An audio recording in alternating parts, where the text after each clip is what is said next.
Halo semuanya, perkenalkan aku Kak Iza Nabila dari Program Studi Psikologi Universitas Cendekia Mitra Indonesia dengan NIM 25123013. Jadi pada video ini saya akan mempresentasikan mini proyek penelitian saya yang berjudul Hubungan Ketiadaan Peran Ayah atau Fatherless dengan Motivasi Berprestasi pada Mahasiswa. Dalam penelitian ini, saya tuh mengangkat topik tentang fatherless atau ketiadaan peran ayah. Fatherless itu bukan hanya berarti seorang ayah itu tidak memiliki, seorang anak itu tidak memiliki ayah karena meninggal atau perceraian, tetapi juga bisa berarti ayah hadir secara fisik, namun secara emosional tidak. Misalnya, ayah jarang memberikan perhatian, dukungan, komunikasi juga kurang, keterlibatan dalam kehidupan anak juga kurang.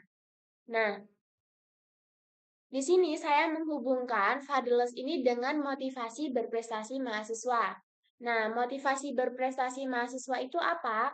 Dorongan dalam diri seorang mahasiswa untuk mencapai keberhasilan, memperoleh hasil terbaik, dan mencapai target tertentu, baik dalam bidang akademik maupun non-akademik.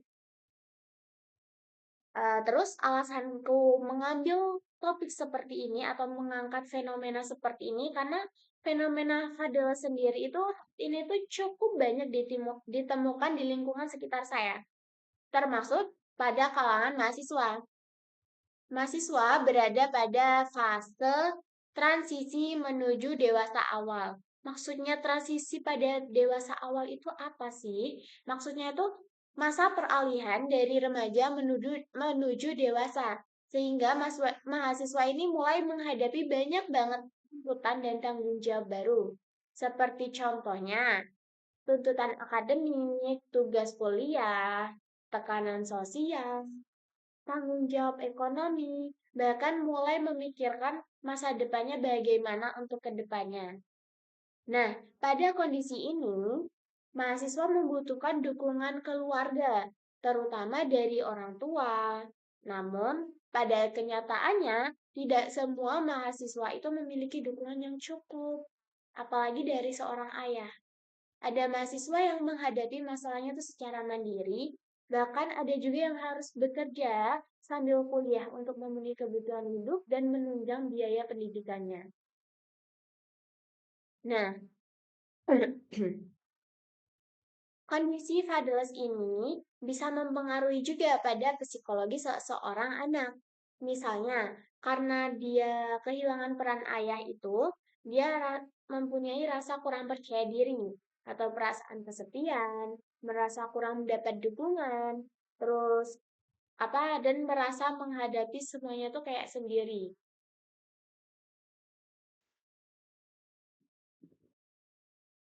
Nah, hal-hal tersebut itu dapat mempengaruhi motivasi dalam belajar dan mencapai prestasi seorang mahasiswa. Nah, tetapi perlu diingat ya, bahwasanya setiap individu itu punya respon yang berbeda-beda. Ada mahasiswa yang karena kondisi tersebut, mereka tuh menjadi kurang semangat, mudah menyerah, dan mengalami penurunan prestasi akademik. Namun di sisi lain juga ada mahasiswa yang mengalami kondisi yang sama seperti itu, tapi justru dengan kondisi tersebut, mahasiswa itu menjadikan sebuah dorongan untuk bekerja lebih keras.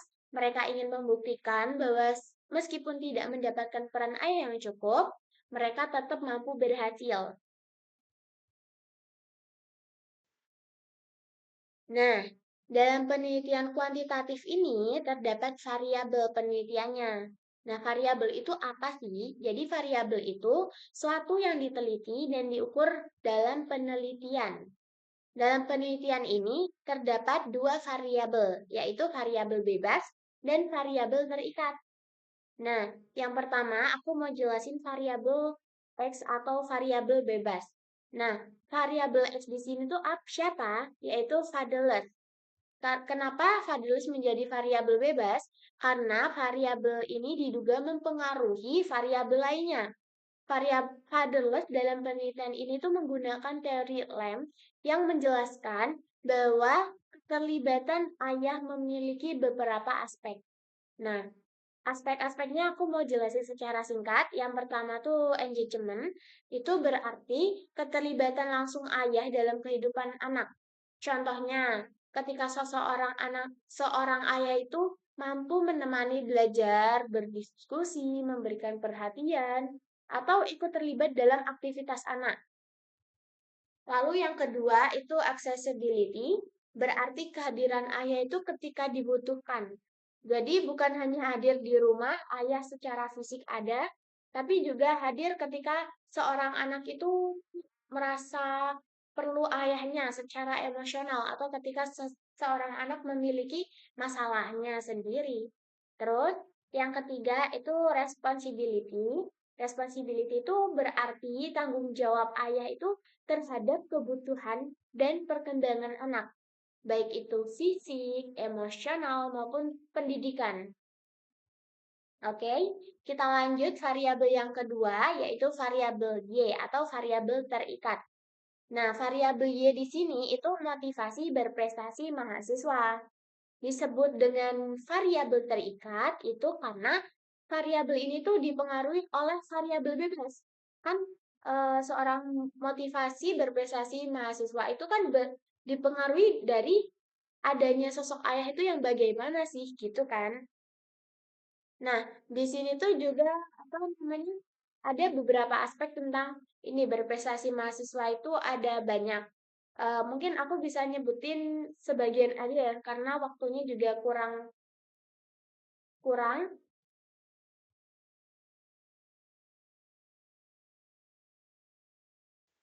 Nah, dalam variabel bebas atau berprestasi Nah, dalam variabel Y ini kan tadi motivasi berprestasi mahasiswa sama halnya tadi tentang ayah, fatherless itu, ini juga ada beberapa aspeknya. Yang pertama itu ada need for achievement, artinya dorongan untuk mencapai keberhasilan dan memperoleh hasil terbaik. Lalu ada yang kedua, responsibility, yaitu kemampuan bertanggung jawab terhadap tugas dan kewajibannya. Terus yang ketiga ada risk thinking, risk taking, itu artinya keberanian menghadapi tantangan dan mencoba hal baru. Yang keempat itu ada feedback atau artinya individu itu senang menerima evaluasi atau masukan untuk memperbaiki dirinya. Terus yang kelima ada creativity and innovation. Ini tuh kemampuan mencari cara baru agar tujuan dan dapat tercapai. Nah, oh, sebelumnya mohon maaf, tadi saya sempat melupakan bahwasanya di penelitian ini aku ada 3 variabel. Dari yang pertama selain variabel bebas dan variabel terikat, dalam penelitian ini juga terdapat variabel kontrol. Nah, variabel kontrol merupakan variabel yang dikendalikan agar tidak mempengaruhi hasil penelitian secara berlebihan. Nah, variabel kontrol dalam penelitian ini meliputi kondisi ekonomi mahasiswa, jenis kelamin, usia, dan semester, serta status bekerja sambil kuliah atau kuliah saja atau bagaimana. Nah, variabel tersebut dipilih karena dapat mempengaruhi motivasi berprestasi mahasiswa. Misalnya nih ya, mahasiswa yang bekerja sambil kuliah mungkin mengalami tekanan dan pengalaman yang berbeda dibandingkan mahasiswa yang tidak bekerja. Dalam penelitian ini terdapat 3 hipotesis. Yang pertama tadi udah dijelaskan begitu ya. Jadi sekarang kita lanjut pada hipotesis.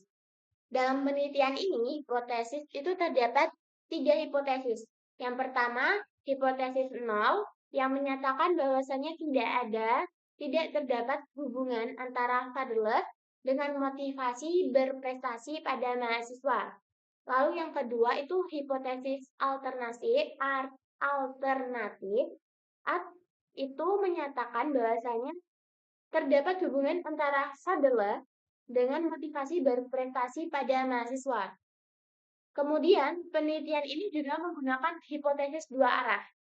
Nah, hipotesis 2 arah ini digunakan karena Respon setiap individu terhadap kondisi fatherless itu bisa berbeda-beda.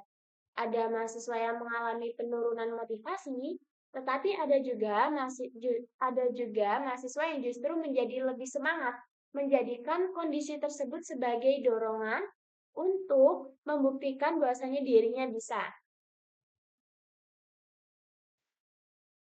Lalu, dalam penelitian ini, instrumen penelitian yang digunakan adalah kuesioner dengan skala Likert. Instrumen penelitian merupakan alat yang digunakan peneliti untuk memperoleh data responden sesuai dengan variabel yang diteliti.